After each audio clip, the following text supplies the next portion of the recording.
आज आपल्यासमोर सावित्रीबाई फुले यांची यशोगाथा सांगण्यासाठी उभी आहे।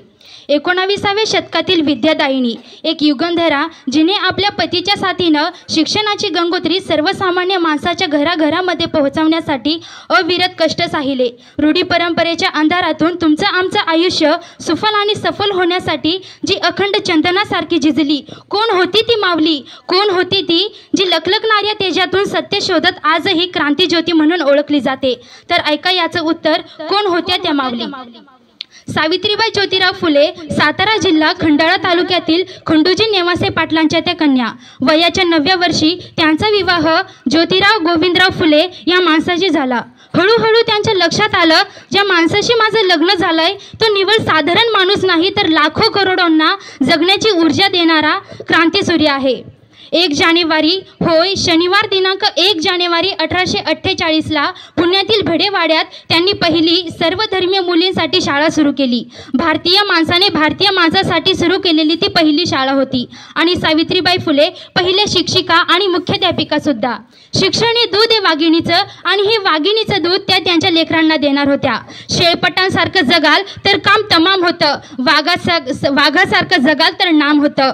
काम खडतोर होतं, जोखमीत होतं, पण शिवरायांच्या मावळ प्रांतातील मावळ्यांचे ते देखील वंशज होते। घाबरणं किंवा कच खाणं त्यांच्या रक्ताला मानणारं नव्हतं। सनातन्यांची मात्र धर्म बुडाला म्हणून कोल्हेतुई सुरू होती। अहो, सर्वसामान्य माणसाने शिक्षण घेतल्याने कसा काय धर्म बुडतो यांचा? इतका तकलादू असू शकतो धर्म? धर्म माणसासाठी असतो का धर्मासाठी माणूस? ह्यात चीज होती, हानी होती, अपमान होता, पण उद्याचे सूर्य घडवण्यासाठी त्या उभयतांचा संसार होता।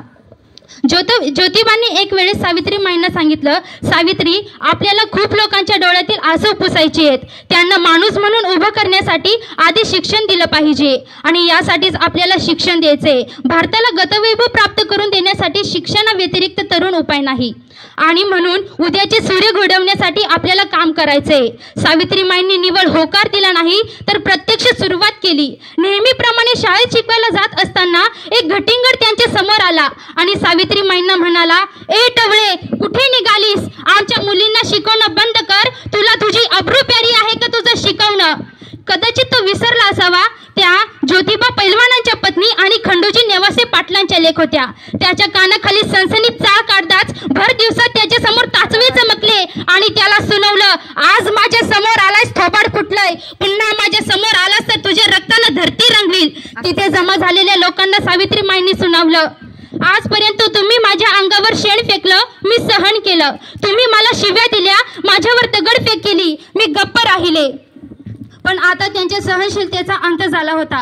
स्त्री कोणत्याही जातीची धर्माची असो, अन्यायाची बळी नेहमीच ठरलीये। अहो, एखाद्या स्त्रीचा नवरा मयत झाला म्हणून काय तिनं सती जायचं?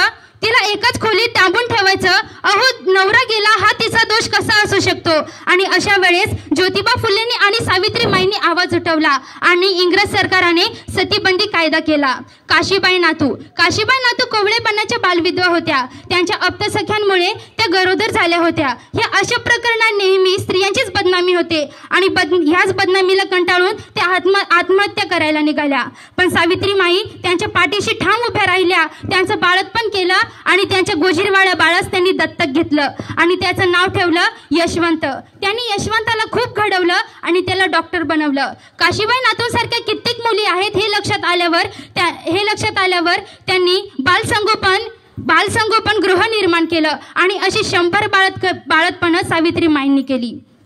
शाळांसाठी तसंच बालसंगोपन गृहासाठी त्यांनी स्वतंत्र व्यवस्था निर्माण केली आणि पुढे आतापर्यंत त्यांना साथ देणारे साथीदारांनी त्यांची साथ सोडली होती।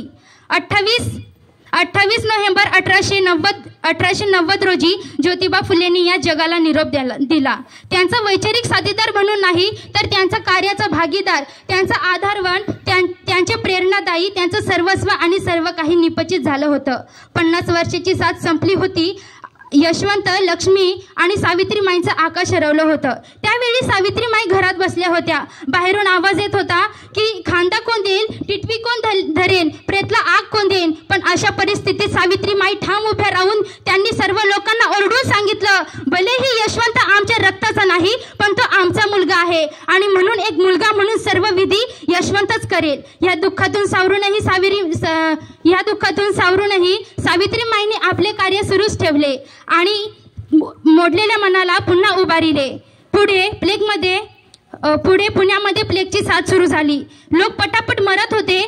पण अशा वेळेस सावित्रीमाईंनी यशवंताला वानवडी आणि घोरपडीच्या मध्यावर हॉस्पिटल उभारायला सांगितलं. त्या लोकांच्या घरात जाऊन त्यांना हॉस्पिटलमध्ये आणत होत्या.